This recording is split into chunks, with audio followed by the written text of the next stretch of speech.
exquisite platforms, but we know if we're going to close the gap with our pacing threats, we have to make sure we have those expendable and attritable platforms. And we know those nation capabilities are key, and we have to be able to spin them up quickly because that's the fastest way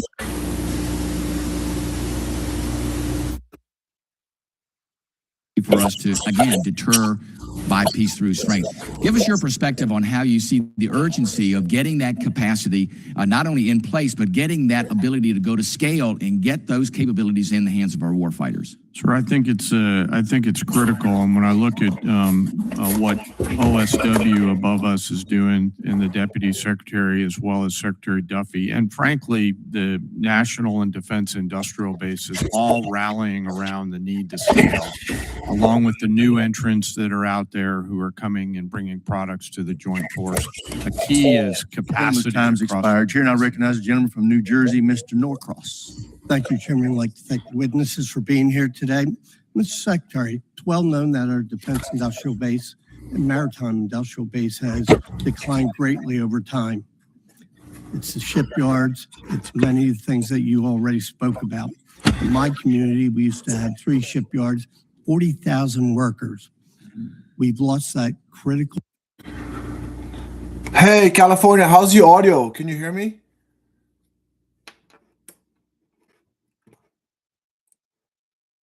Can you hear me?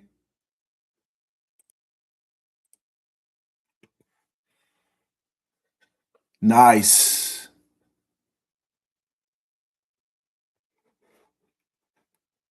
Programs had to do with our industrial base making things here in America long before this administration came in. The goal was to strengthen our supply chains and have that critical oversight, push for greater investments, much of what you're doing now on these major defense acquisition programs. So we passed that in a bipartisan manner because we knew that this was critical and things can happen. Lo and behold, here we are. There was a reporting requirement, and that's calls on you, the Secretary of Defense, to establish an information repository, issue rules, create a fallback process to govern the Department of Defense. We wanted to better understand much of what is being done here, but it's not being reported back to us. I sent to your office on January 8th, followed up on February 4th. We're years overdue on this report. That will give us insight onto how we're addressing it. We hear what you're saying, but can you commit that we will get that report to us in the next 30 days? Unless Jay has additional details, I'll make sure we look into it. Whatever we can get to you as rapidly as possibly, we will. We'll also check with the new Navy leadership and make sure they're complying as rapidly as possible with every aspect that could apply to shipbuilding. That's been our focus on the Navy side. It's not just shipbuilding, major acquisition programs across the board. This is incredibly important, and they are ignoring this. And 30 days is being generous, certainly. Second issue is you talk about championing the American worker and how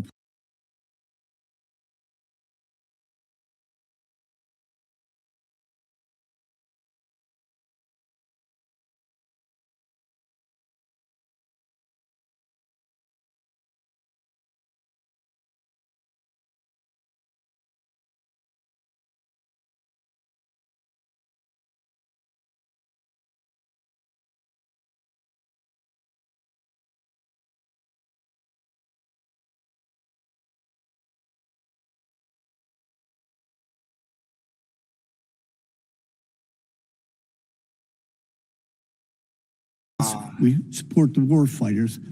Yeah, They so I'm can't do trying their this job out. unless we are building Let's things see. that I haven't done it in a while. I'm trying it out. Let's see if we can get, I don't know if I can get anybody in here. Honestly, I don't have a big following here. But I am interested in this hearing. I mean, come on with this hearing. Why aren't these people calling this guy out? Like they gotta nail him today. They got a chance to nail him today and get him out. Remember the last time we had hearings, we had Pamela gone. We had the other lady, She's gone. The lady with the dog killer. And she's gone. The opportunity with these hearings is to get these people out, to get them fired. We need to take this opportunity. Need to hammer these people. So far, nobody's been really that tough on this clown show. Heg's breath next. I thought Patel was going to be this week. I thought Patel would be gone by now after that White House disaster. Not the White House, the correspondence disaster. Okay? This guy needs to go. But then again, he'll go and then he'll just put somebody in there who's just as incompetent. Right? Noam is gone. Then they put the beaver teeth in there to replace Noam. The plumber. They put a plumber in charge of Department of Homeland Security. Hey, nothing wrong with plumbers. I love it. It's fine. I'm good. Plumbers are great. But dude, they're plumbers. they're good for plumbing. Oh, here's this woman. This woman, she is a real joke. I thought this was in the Senate. This is in the House. Scale domestic production and deployment of drone systems to ensure the U.S. has the decisive advantage against our U.S. enemies. Well, thank you for the question. First of all, thank you for your work on that. Critically important. When you look under the hood of the ways in which China is trying to use critical elements of our defense industrial base and supply chain against us, or capabilities in the future that could hamstring us with options for a future president, it's staggering. So drones is one that not only have we recognized, but thanks to your leadership and the leadership of others, we are supercharging in this budget. Conservatively, $54 billion in drone and drone dominance and counter UAS. Jay just slid me a piece of paper. If you add it all up, it could be closer to $74 billion. We started a defense autonomous warfare group, to focus on this, but we're going to do even more. We will shortly announce a sub-unified command, autonomous warfare. Drones are so central to the future of warfare and where we get them from that we have to be able to both make the exquisite ones better than anybody else and also the attritable swarm. 1.5 trillion. They want 1.5 trillion for the military. Never pass an audit. But yeah, let's just give them 1.5 trillion anyways.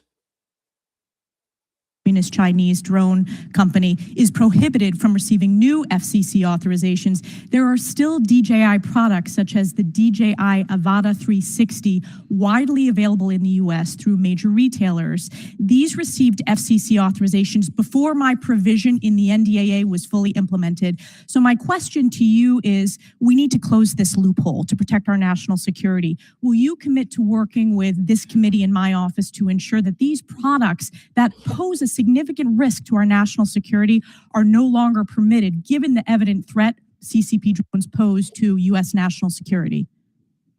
Congressman, yes, the department will commit to working with your staff and looking at that loophole, which we are aware of. And I missed in my first response, of course, that $54 billion is American-made drone dominance. Yes. That is exactly where they need to be, and that's where our focus is. Great. Another emerging technology that's very important and has a strong tie to my district is quantum computing. China continues to invest heavily in quantum computing, sensing, and secure communications for military advantage. I represent Rome Air Force Research Lab, which is a hub of research when it comes to quantum. Secretary Hegseth, how does the budget proposal position the U.S. to maintain leadership in operationally relevant quantum technologies? The country that dominates in quantum will dominate the future in C2, in comms, in every way that we fight. And so this makes the maximal investment possible here at home to ensure that quantum compute, and working across the interagency, by the way, this is not just a DOW issue, this is an interagency issue, to ensure that we've got the ability to scale and outcompute adversaries who are racing for the same code. General Kane, throughout my time in Congress, If we dominate quantum, we'll dominate the technology. We just have to dominate quantum. whoever dominates quantum will dominate the fighting capability. They work in crypto and quantum to make sure we can see, sense, understand, defeat, and protect our own stuff. So that's where I'm most interested in it right now, ma'am. Great. And I also want to use my remaining time. I just want to invite both of you to visit Fort Drum, home of the 10th Mountain Division, most deployed division in the U.S. Army since 9/11. In the first Trump administration, I had the honor of hosting President Trump, where he signed the NDAA in my district, and it's been a privilege to represent them. So encourage you to visit that installation before the end of this year. Thank you very much, and I yield back. Gentlelady yields back. Chair now recognizes the gentleman from Massachusetts, Mr. Moulton. Thank you very much, Mr. Chairman. Mr. Secretary, you and I agree that Iran is a national security threat to us and our allies. Now, earlier you called us feckless for questioning your war.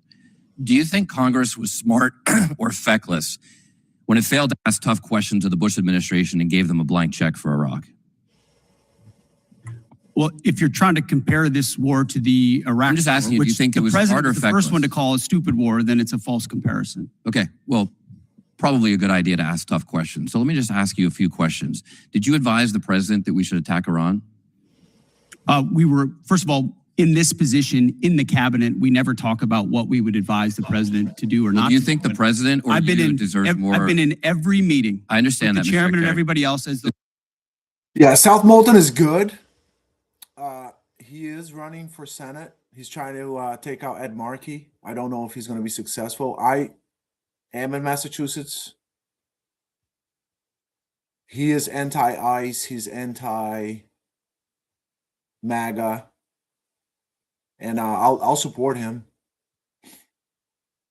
He's also, I believe he's also anti-Israel, which is great.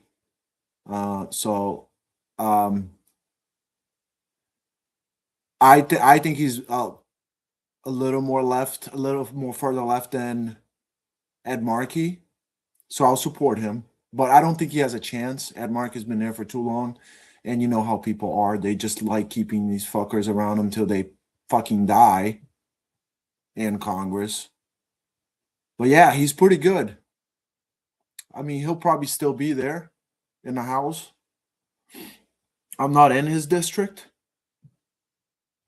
But yeah, he's to the left of Markey, I think. And I think he's pushing Markey to the left. Either way. He's certainly to the left of Warren. So, especially when it comes to Israel. And yeah, I think he's going to cook right now. Secretary, I'm asking decisions the were question. made, and he got every perspective possible when it came. I'm to just making asking what your perspective is. Are you afraid to take ownership of this? Do you think it was a good idea or not? As I've consulted the president, do I think it's a good idea to confront a nuclear bomb To start this in the war. hands of the? Imagine what the world would look like right now if Iran had a nuclear weapon. Okay, so let's just Imagine. which, by the way, if every they had other, one, every which the previous Obama deal was administration, going to allow them to do. including the first Trump administration, They had one. prevented them from having a nuclear weapon. So, listen, how is this war going? Do you think we're winning? Militarily on the battlefield, it's been an astounding military success. No, but are we winning the war? Absolutely. Okay, so do you call Iran closing the Strait of Hormuz winning? Well, I would say the blockade that we hold that doesn't allow anything to come in or out of Iranian ports. Which Okay, is so always I would say the blocking the blockade is really doing a lot of damage. The blockade, blocking the blockade. Blockaded Portfolio their to blockade. So use. they blockaded us, and then we blockaded their. Hit the blockade of the blockade. 5D chest. 5D chest. The blockade of the blockade. blockade. That's like saying, tag, you're it. Or, you know, if President Madison had said, well, the British just burned down Washington, but don't worry, we're going to burn it down as well. Chairman Cooked. Kane, did the military have plans for the idea that Iran might blockade the strait? Sir, thanks for the question. I'll answer it this way. You know, in this job, I have to maintain trust with a variety of constituents. to Okay, I'm include just the president. asking if the military Yes, had sir. plans. As always, my point in this is, as I explained the role, my point in this is It doesn't look like they have any way to get the strait opened, like militarily, diplomatically. It doesn't look like we're gonna get that fucking thing opened. So right now we're at, I think Well, gas is way over $4 a gallon. Oil is going up. It went up tremendously this week. I think it was 95 the beginning of the week, and it's up to 110 at least right now for the barrel. Because I think they're done with the whole speculation. I think now they're dealing with real world stuff. The real world stuff is that we are running out of fucking oil. Like our reserves are we're running out of reserves. The ships are not coming out of the strait. That's 20% of the world's supply. They're sending ships our way. They're sending ships here to take our reserves. So I think the world is finally waking up. The market is finally going like, what the fuck are we gonna do now? We need that strait open. And Trump thinks that by bankrupting Iran, he's gonna get them to open the strait. By totally destroying their economy, he's gonna get them to open the strait. Meanwhile, Iran, they're used to having a weak economy. They're used to having problems with their economy. This is nothing new for them, and they have ways around. And by the way, from what I understand, their ships are going through. I believe that the whole blockade is bullshit anyway. Some of them are going through. What we don't have right now is the 150 ships a day that need to go through. So problems with helium, with other things, not just oil going through the strait. We're having major problems with other things, fertilizer and all that. So that's going to fuck us so bad in the coming months. Yeah, $5.99 a gallon around. I mean, get ready for $10. I hate to tell you, you guys are going to be at $10 by the end of next month. I would say sooner, unfortunately, or unfortunately or fortunately, you're going to be at $10 a gallon. Unfortunately or fortunately. We always offer a full range of military options that are carefully considered with the associated risks with those options.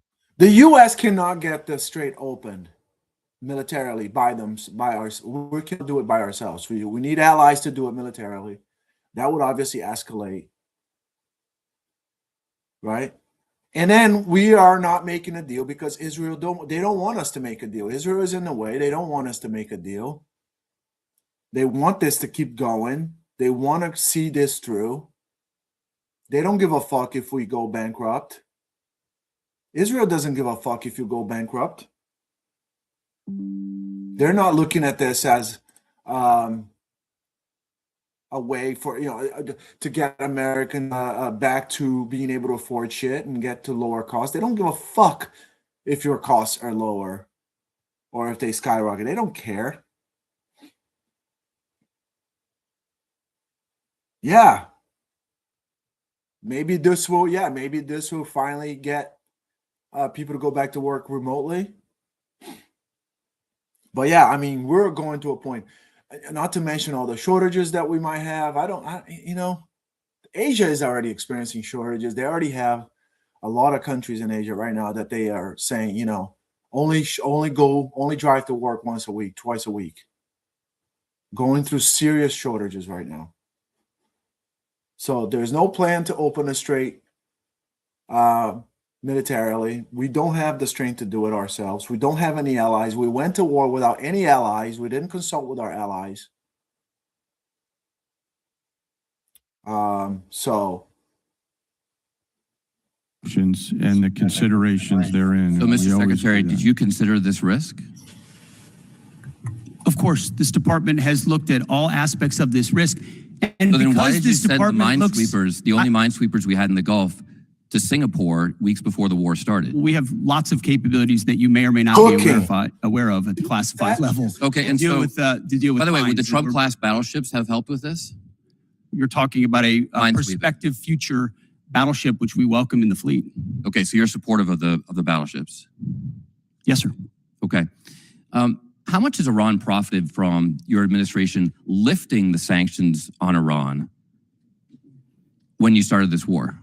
I can tell you Iran is financially devastated right now. Okay, well, in conjunction with the they've Treasury earned about and $14 billion. Operation Economic Fury, they're at a point where between the blockade and what we've done to them militarily, remember, they don't have a Navy. They can't contest the blockade. Okay. Between what we've done to them What kind of militarily a and Navy can financially, they buy they're at a for place $14 billion? they have very few options. How many Chinese missiles can they buy for $14 billion? Does that sound like winning?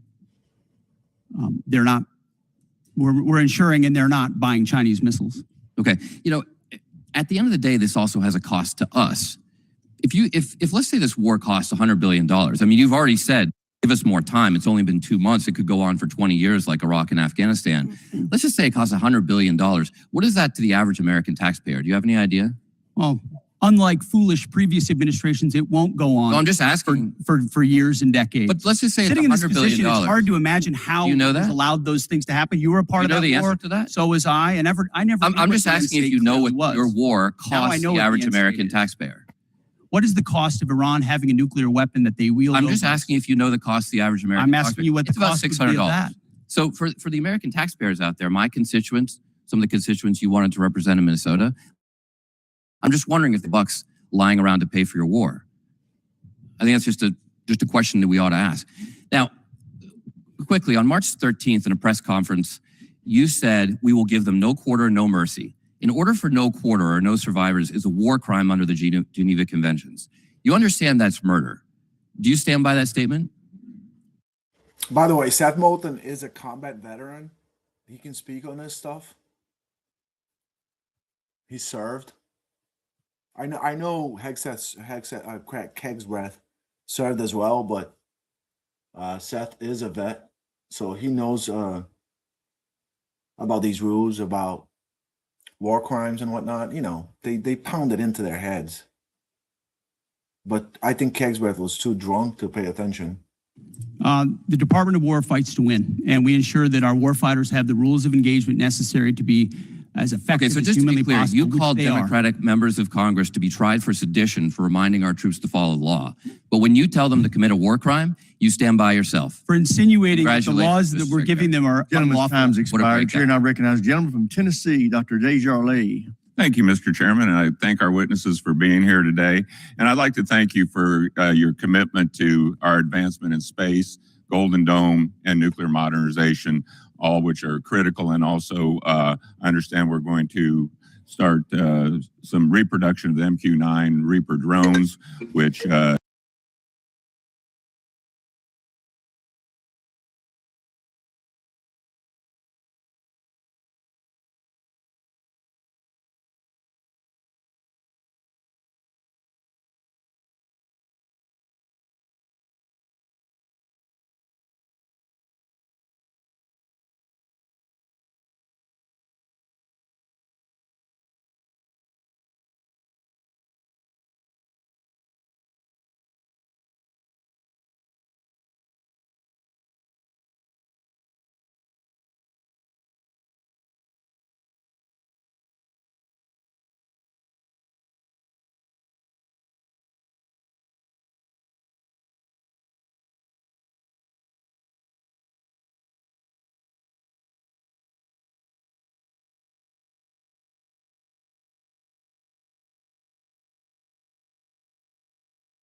and its capabilities right now, compared to under the Biden administration, under Obama, they will tell you it is night and day.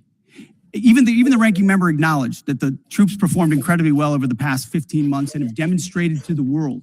These are not new troops in a lot of cases. These are the same troops with new leadership under President Trump, who gives them every authority, under a department that ensures they have what they need. I have operators looking at me saying, for the first time ever, we have everything we need to accomplish the mission, both in equipment and in authorities. That matters when you go 37 hours around the world for midnight hammers. That matters when you go downtown in Venezuela and grab the indicted dictator of a country in the middle of the night in the most fortified location. Still can't win though, right? Still can't win and wrap this up. It matters, but you still can't wrap it up, right? We're still like trying to get these guys to negotiate, trying to get these guys to come to the table and make a deal. We have no leverage at all. Their hands aren't tied, but it's not making things better. It's not, we don't have any leverage. If we had leverage, we'd be we'd be talking to the Iranians and trying to get something worked out. But they're going to Russia. They're going to Pakistan. We have zero leverage. 5D chest, folks. 5D chest. That matters at the outset of the Iran conflict. It matters during Operation Rough Rider, which there's a reason why the Houthis aren't on in this fight right now, because they experienced 50 days of the American military under President Trump. That matters in the Caribbean in our fight against designated terror organizations. This military is unleashed and morale is at a level that The Houthis are kind of just on a standby. They're sitting there waiting to see, they're waiting on Iran to tell them. They're not in a fight. First of all, there's a ceasefire. So the Houthis wouldn't want to break the ceasefire. But they're kind of chill. They're kind of chilling. They're not experiencing anything. They're not getting bombed. They're sitting there like watching and waiting for the orders to come from Iran. They are a proxy of Iran. So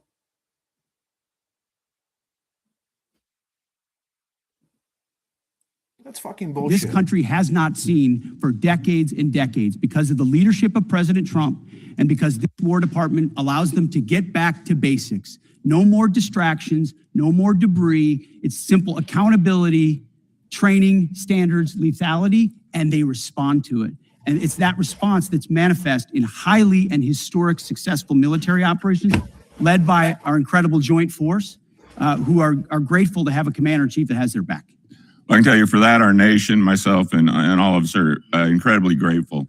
Secretary Hegseth and General Kane, with your vision and steadfast commitment to our nation's service members, you have both overseen the beginning of a generational transformation of our armed services. This budget request reflects that commitment by building and sustaining our defense industrial base, increasing service member pay, housing, and benefits, robust funding for Golden Dome missile defense and space capabilities, and the emphasis on the peace through strength doctrine outlined in the National Defense Strategy. Based on the Defense Department's recent track record of successful missions, can you share some examples of military action that illustrate exactly how your leadership and vision for the Department of War is translating the peace through strength doctrine into an operational reality, and what psychological impact that may have on our near peer